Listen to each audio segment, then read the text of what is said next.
السلام علیکم دوستو، کیسے ہیں آپ سب؟ میں زمینہ فیاض ایک بار پھر آپ کے ساتھ میں شروع کر رہی ہوں لا شریک بائے محمد فیاض ماہی صاحب پارٹ 5۔ یہ پہلا موقع نہ تھا کہ ٹرین اس جگہ آ کر رک گئی تھی۔ ایسا پہلے بھی کئی بار ہو چکا تھا۔ کئی گھنٹے ٹرین کھڑی رہتی اور بعض اوقات تو پوری رات گزر جاتی تھی۔ پیچھے سے کوئی انجن آتا تو ٹرین کے ساتھ لگا کر اس کو منزل مقصود کی جانب روانہ کیا جاتا تھا۔ اب بھی ٹرین کھیتوں سے نظر آ رہی تھی اور ٹرین کے مسافروں کو کھیتوں میں کام کرنے والے کسان بھی صاف دکھائی دے رہے تھے۔ موسم کی شدت میں کافی حد تک کمی آ چکی تھی۔ اب شام اور صبح کو ہوا میں خنکی بڑھتی جا رہی تھی اور جو لوگ گھروں کے صحن اور چھتوں پر سوتے تھے وہ اب اندر دبکنے کی کوشش کرتے تھے، کیونکہ صبح سویرے پڑنے والی اوس سے بہت سی بیماریاں جنم لے لیتی تھی، یہ اس گاؤں کے باسیوں کا ماننا تھا۔ زلیخا اور مراد اسکول سے نکلے اور گھر کی راہ لی تھی۔ وہ دونوں بہن بھائی کل سے کافی پریشان تھے۔ وہ رات کو سوئے نہیں تھے، بلکہ انہوں نے اماں اور ابا کی پوری گفتگو سن لی تھی اور جان بوجھ کر آنکھیں بند کر کے سوئے بن گئے تھے۔ جتنی اور جس حد تک زلیخا بات سمجھی تھی اس نے مراد کو بتا دی تھی کہ کس طرح بڑا سائی ان کی ماں کو تنگ کرتا ہے اور وڈیری نے ماں کی بے عزتی کی ہے۔ مراد علی گویا کہ چھوٹا تھا، لیکن وہ غیرت اور جوش سے لرزتا ہوا بولا، باجی میں تو کہتا ہوں کہ اس بڑے سائی اور چھوٹے سائی کو کلہاڑیوں سے مار مار کر ختم کر دیتے ہیں۔ زلیخا اپنے چھوٹے مگر بہادر بھائی کی طرف دیکھ کر دکھ سے بولی، وہ بہت مضبوط اور طاقتور لوگ ہیں، ہم بھلا کمین ان کا مقابلہ کہاں کر سکتے ہیں؟ باجی یہ کمین کیا ہوتا ہے؟ کیا یہ کوئی گالی ہے؟ مراد ایک پگڈنڈی پر زلیخا سے آگے چل رہا تھا۔ زلیخا اس کے پیچھے اس کا بستہ اٹھائے اس کے قدموں پر قدم رکھتی ہوئی چل رہی تھی، جبکہ گاؤں کے باقی وہ بچے بھی جن کے گھروں کو یہی راستہ جاتا تھا، وہ بھی ایک لائن بنائے ان کے پیچھے چل رہے تھے۔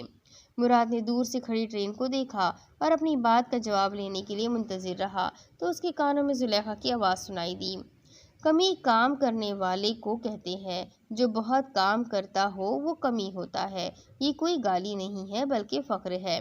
زلیخا نے مراد کی بات کا بہت ہی اچھا جواب دیا تھا، لیکن شاید اس کے ذہن میں یہ لفظ بیٹھ چکا تھا، وہ اپنی بات پر اڑا ہوا تھا۔ تو پھر یہ بڑا سائی اور سائن ہمیں جب کمین کہہ کر بلاتے ہیں تو مجھے کیوں لگتا ہے کہ یہ ہمیں گالی دے رہے ہیں؟ ایسا کیوں ہے باجی؟ اب کہ وہ رک کر زلیخا کی طرف مڑا اور اپنی بات کا جواب چاہا تو زلیخا بھی دور کھڑی ٹرین کو دیکھنے میں مہو لگی، لیکن وہ گاؤں کی بیٹی تھی، اپنے راستے پر چلنا نہ بھول رہی تھی۔ وہ مسکرا کر بولی، یہی تو المیہ ہے کہ بڑے لوگوں نے اس مزدوری کے لفظ کو گالی بنا کر رکھ دیا ہے۔ وہ اپنے گھروں، کھیتوں اور دفتروں میں کام کرنے والوں کو کمین سمجھ کر ان سے نفرت کرتے ہیں۔ مراد نے ایسے اس بات میں سر ہلایا جیسے اس کو ساری بات سمجھ آ گئی ہو، لیکن دوسرے ہی لمحے وہ چونک کر بابو کو دیکھنے لگے جو دونوں کو کھا جانے والی نظروں سے گھور رہا تھا۔ وہ دونوں ہی چھٹک کر رک گئے اور ایک دوسرے کی طرف دیکھنے لگے تو باقی بچے ان کے پاس سے گزر کر اپنے اپنے گھروں کو جانے لگے۔ جیسے ہی ان دونوں نے آگے بڑھنے کے لیے قدم بڑھائے تو بابو نے گھور کر ان کو انگلی کے اشارے سے منع کر دیا اور بولا، تم دونوں کو چھوٹی حویلی بلایا گیا ہے، چلو میرے ساتھ۔